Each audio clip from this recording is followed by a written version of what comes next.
रामाला विसरले म्हणजे हेच तर भारतीय जनता पक्षाचं वैशिष्ट्य आहे बरं का. राम त्यांच्या कामाचा राहिला नाही, रामाला विसरले. कदाचित रामाला परत ते गर्भगृहात बंद करतील, यांचा काही भरोसा नाही. आता जय जगन्नाथ ओरिसातून 20 जागा मिळाल्या म्हणून जय जगन्नाथ. अजून कोणता देव?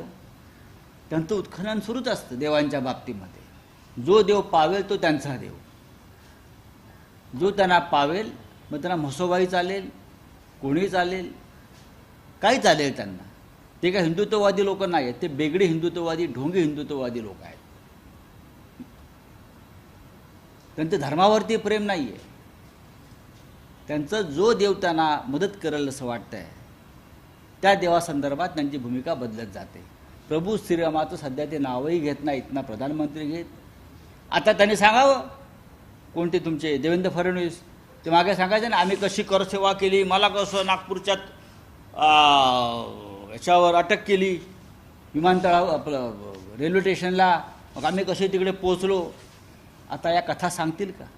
आता राम भाजपच्या हिंदुत्वाच्या डिक्शनरीतून कापला गेला. आता राम त्यांचा नाही, पण राम आमचा आहे, जनतेचा आहे.